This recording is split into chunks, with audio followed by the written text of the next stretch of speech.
अगले 48 घंटे में ईरान पर बहुत बड़ा हमला होने के सबूत मिले हैं। सैटेलाइट तस्वीरों से साफ मालूम चल रहा है कि अमेरिका और इजरायल मिलकर तेहरान में तबाही मचाने वाले हैं। दावा किया जा रहा है कि ईरान को बातचीत के झांसे में फंसाकर बड़े हमले की तैयारी को आखिरी धार दी जा रही है। नेतन्याहू से सीक्रेट मीटिंग करने के बाद ट्रंप ने दो टूक कहा है कि अगर ईरान ने अमेरिका की बात नहीं मानी तो ईरान को मूर्खता की भारी कीमत चुकानी पड़ेगी।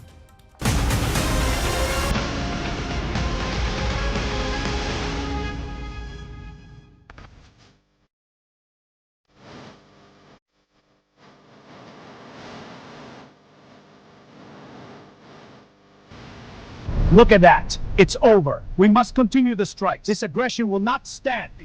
We dismantle their capabilities now.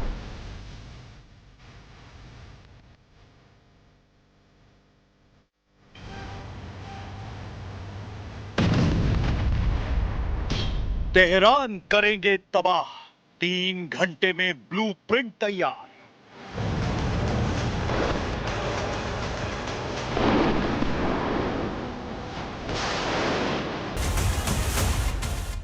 तीन घंटे तक चली राष्ट्रपति ट्रंप और प्रधानमंत्री नेतन्याहू की खुफिया मीटिंग ने ईरान के होश उड़ा दिए हैं। दावा किया जा रहा है कि ईरान को पक्का यकीन हो चुका है कि अमेरिका इजरायल के कंधे पर बंदूक रखकर ईरान पर घातक हमला कर सकता है। खबर तो ये तक है कि दुनिया के सामने अमेरिका दिखावा कर रहा है कि वो ईरान पर हमले की जोरदार तैयारियां कर रहा है, लेकिन हकीकत में असली हमला इजरायल की तरफ से करने की तैयारी चल रही है। खबर तो यहां तक है कि इजरायल ने पिछले 45 दिनों से चुपचाप ईरान पर बड़े हमले की तैयारियां कर ली है,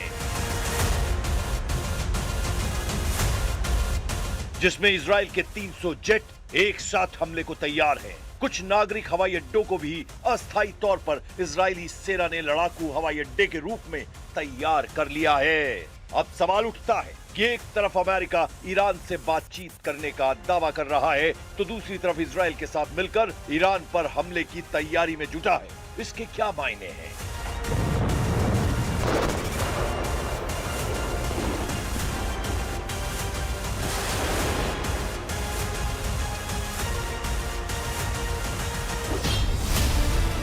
ट्रंप बातचीत करते रहेंगे, नेतन्याहू बारूदी हमला करेंगे।